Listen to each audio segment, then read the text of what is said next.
Oração, ação. É a hora do nosso grupo de estudos, é a hora do espírito, é a hora da nutrição espiritual.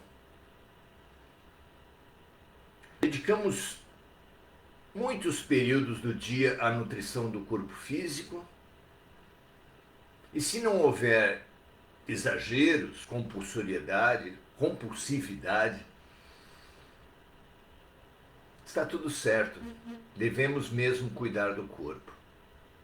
Mas quantas vezes por dia fazemos a nutrição espiritual? A mesma coisa com a higiene do corpo, fundamental também. Mas quantas vezes por semana fazemos nossa higiene espiritual? Da nossa alma, do ambiente que nós frequentamos, das nossas famílias. Fazemos isso? Que bom. Não fazemos? Tarefa a ser incorporada, não é? Afinal de contas, a vida não é e não pode ser apenas para o que perece. Deve ser também e principalmente para aquilo que permanece, claro. Não é? Que assim seja para todos nós. Jesus nos orientou com clareza, nos dois sentidos, a colocarmos a candeia acima dos móveis da casa. Nenhum problema com a nutrição, que representa a mesa, nenhum problema para o descanso e o sexo, que representam a cama, nenhum problema para o armário, que simboliza os cuidados com o corpo, a proteção do corpo. Mas acima deles deve estar a luz, acima deles deve estar a perspectiva, a busca, os valores espirituais.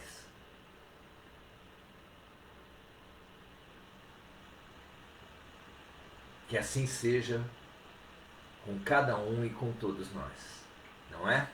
Muito bem. Sempre que nos defrontamos com uma biografia de um ser espiritualizado, Gandhi, Confúcio, Buda, os santos em geral, mas especialmente os santos verdadeiramente santos, a Igreja cometeu o desserviço de santificar almas que não tinham elevação para tanto, e acima de todos, para nós, Jesus Cristo. Cada vez que vemos uma história de vida de algum desses, perguntamos: será que eu posso chegar a esse nível? Será que eu também chegarei lá? Infelizmente, as tradições cristãs equipararam Jesus a Deus, o que inviabiliza a sua função de modelo e guia da humanidade. Não há como querer nos equiparar a Deus, quando, na verdade, o próprio Mestre, o próprio Cristo disse que nós somos deuses, repetindo o profeta, que nós faremos tudo o que ele fez e mais.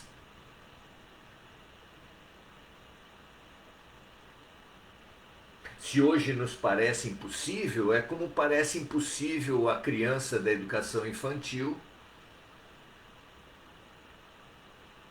alcançar o brilhantismo dos adultos.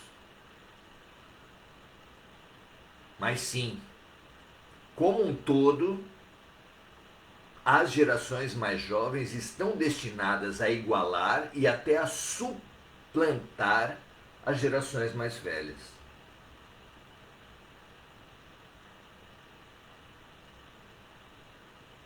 como é? Que fazermos? Quais os primeiros passos para a elevação espiritual? Em mais um terrível desserviço à elevação do ser humano, as religiões em geral se fixaram, ofereceram às massas ritos exteriores. No caso do catolicismo, temos o batismo, a comunhão, a extrema-unção. No caso do protestantismo, temos o louvor e o dízimo.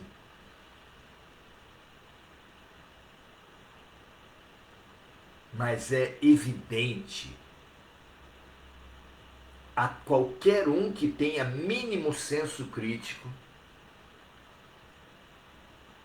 que esses ritos, por si, não garantem nenhum avanço mínimo no processo da evolução espiritual. Não garantem o menor avanço em nossa evolução espiritual, esses ritos por si. Claro que feitos com devoção, com fé, é diferente. Mas por si, o ato exterior não nos leva a nada.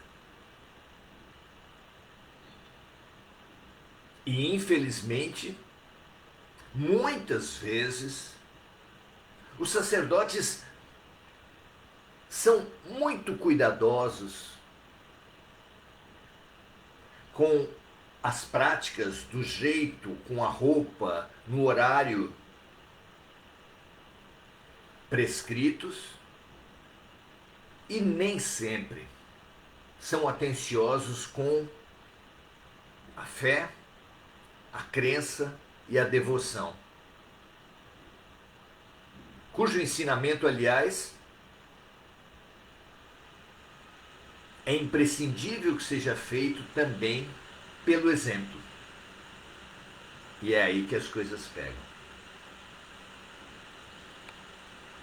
Quais são, então, na verdade, os primeiros passos da iluminação espiritual? Essa é a questão de hoje, é esse o tema que nós trazemos aos amigos, que, na verdade, o livro, que é nosso guia, traz a todos nós.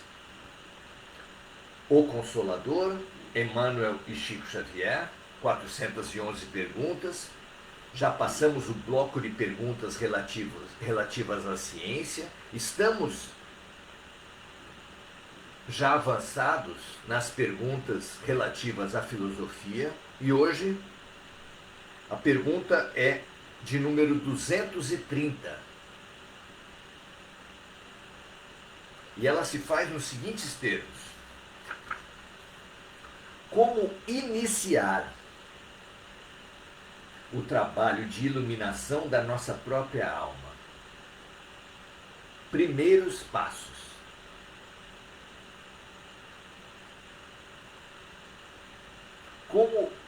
Que práticas, que preocupações, que princípios, que buscas devem os iniciantes no processo de iluminação espiritual priorizar, focar? O que vocês acham? O que eu não posso deixar de achar é que trata-se de uma pergunta fundamental. Vejamos a resposta de Emmanuel. Esse esforço individual deve começar com o autodomínio. Deve começar com o mundo interior. Vejam só. Esse esforço individual deve começar com o autodomínio, com a disciplina dos sentimentos egoísticos e inferiores, com o trabalho silencioso da criatura por exterminar as próprias paixões. É um trabalho de cura emocional. que, como toda cura, precisa começar com diagnóstico, que, como todo diagnóstico, precisa começar por exames. Não é assim que se baseiam os diagnósticos do corpo? Também é assim com os diagnósticos da alma. Examinar a alma, examinar a mente, examinar os pensamentos, sentimentos, palavras e ações. A palavra exame é uma palavra moderna. Ao tempo da Bíblia, Jesus usou, ou os tradutores usaram, a vigília. Frequentemente, Jesus recomendava às pessoas à sua volta, a todos nós, portanto, que vigiássemos, como no clássico vigiai e orai. Mas constantemente ele exortava as pessoas: vigiem.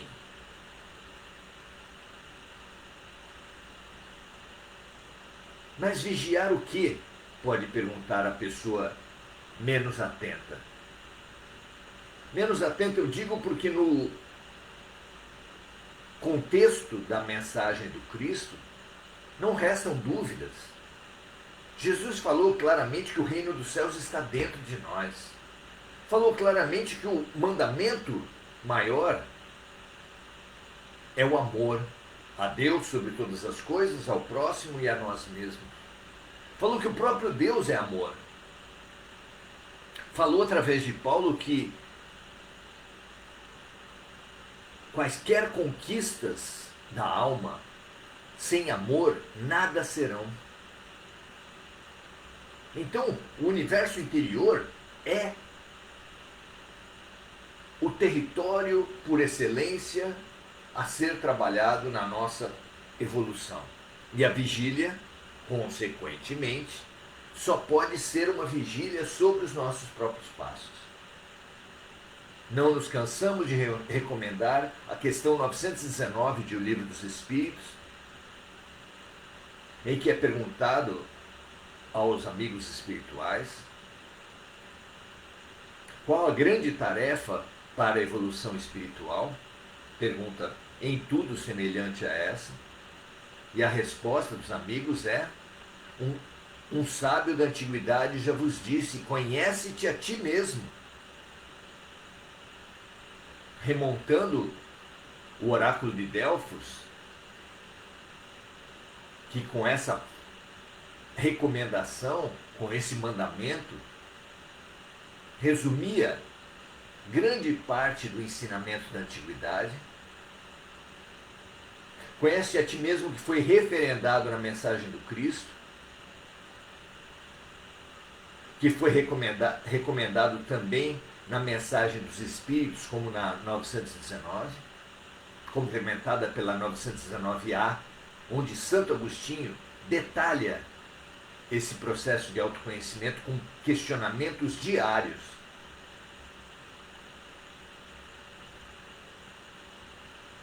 E foi também confirmado pelas ciências humanas, que mais não fazem senão recomendar o autoconhecimento.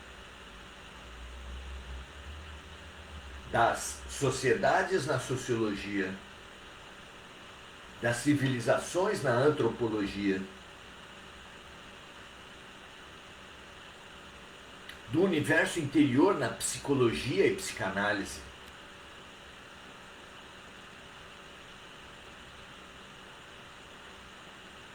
nos acontecimentos da humanidade pela história e assim por diante. Autoconhecimento, o grande foco de ciência, filosofia e religião. Nessa mesma linha, muito interessante a convergência de todas essas recomendações, vem Emmanuel dizer que o esforço individual deve começar com o autodomínio, com o conhecimento, o reconhecimento do universo interior, das nossas tendências, E o trabalho para ter domínio sobre as nossas pulsões, as nossas tendências. No dizer de Emmanuel, com disciplina dos sentimentos egoísticos e inferiores, com o trabalho silencioso da criatura por exterminar as próprias paixões. E continua: nesse particular, não podemos prescindir do conhecimento adquirido por outras almas.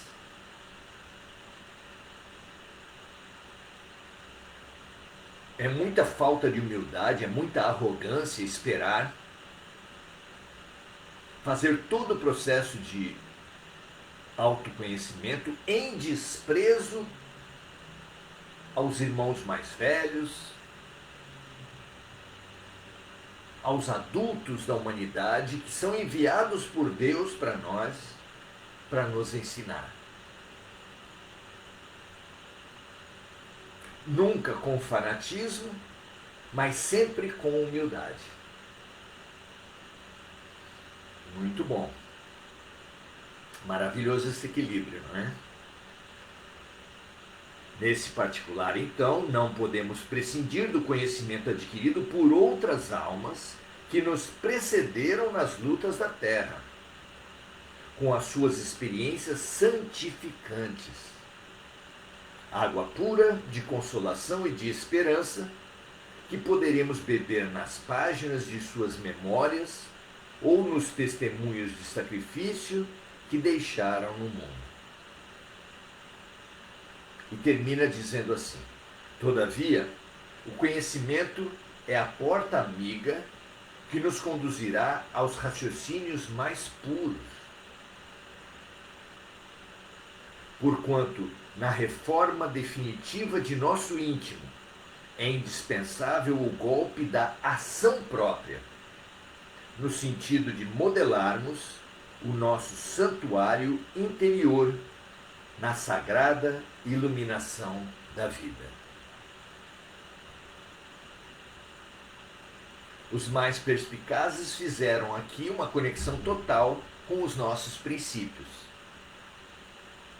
Conhecimento, autoconhecimento e prática do bem. Veja se vocês não enxergam esses três princípios, especialmente nesse parágrafo final que nós vamos repetir agora. O conhecimento é a porta amiga que nos conduzirá aos raciocínios mais puros, porquanto, na reforma definitiva de nosso íntimo, é indispensável o golpe da ação própria, no sentido de modelarmos o nosso santuário interior na sagrada iluminação da vida.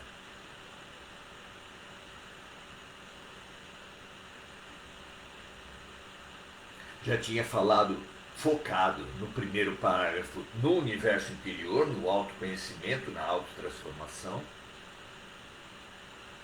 Aqui no parágrafo final, Emmanuel amplifica no conhecimento como um todo, que é sempre fora e dentro. Cada observação que fizermos do outro deve ser como um espelho para reflexão sobre nós mesmos.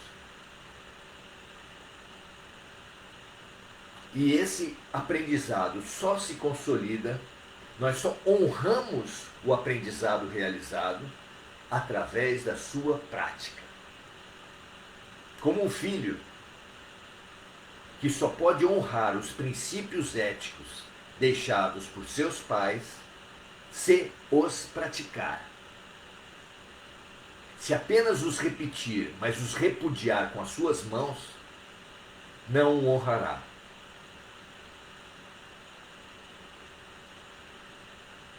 Nós, da mesma forma, com o nosso Jesus, nós, da mesma forma, com o nosso Deus, de quem Ele é o grande enviado. Muito bom. Conhecimento, autoconhecimento e prática do bem. A todo momento, nós nos encontramos com convites que confirmam e que nos chamam a esses três princípios.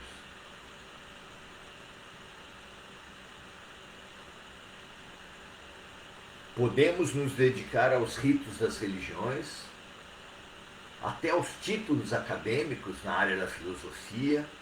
Podemos nos candidatar a postos nas nossas religiões, a funções especiais, mas não nos enganemos. Nada disso que se fizer fora terá valor se não tiver base no universo interior. Nada do que aprendemos intelectualmente terá valor se não refletir sobre nós mesmos, se o conhecimento não refletir no autoconhecimento. E conhecimento e autoconhecimento não terão solidez se não forem praticados. Na renovação de nossas palavras e ações através de novos pensamentos e sentimentos. Eis o convite da vida, eis o convite de Jesus, Kardec, Chico Xavier, Emmanuel. Eis o convite que nós temos a alegria de trazer nesse nosso grupo de estudos.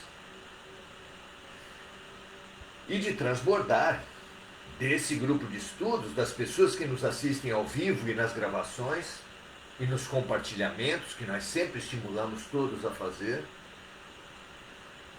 no transbordamento pelas nossas palavras, pelas nossas ações, a todas as pessoas das nossas relações e as pessoas das relações das pessoas em ondas de amor, em ondas de fraternidade, em ondas de solidariedade.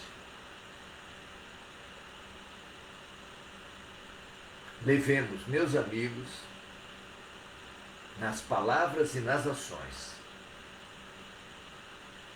adiante, no alto, com brilho, o convite de Jesus do conhecimento, do autoconhecimento e da prática do bem. Que essa nossa oração encoraje, lucidifique todos os nossos amigos de todas as religiões, de todos os cantos, de todos os planetas, de todas as classes e raças, de todos os sexos, de todas as ideologias. Porque todos somos irmãos na sublime família universal. Muito bem, saudar os amigos agora, André Salvatore, dando seu boa noite, Marco Aurélio Trindade também, Mônica Silva lembrando dos irmãos encarnados, desencarnados e das vítimas das guerras e dos desastres climáticos, dando o seu boa noite a todos, assim como Diana Costa também. Que essas nossas reflexões, que não são nossas, que sempre fazem parte de um todo que nós temos muita alegria de integrar, que inclui, é claro, cada um de vocês, possa ecoar dentro de nós, das pessoas à nossa volta, das pessoas com quem nós compartilharmos pela transmissão da live em si, pelo compartilhamento da live em si, mas principalmente pelo compartilhamento que nós fizemos pelo exemplo.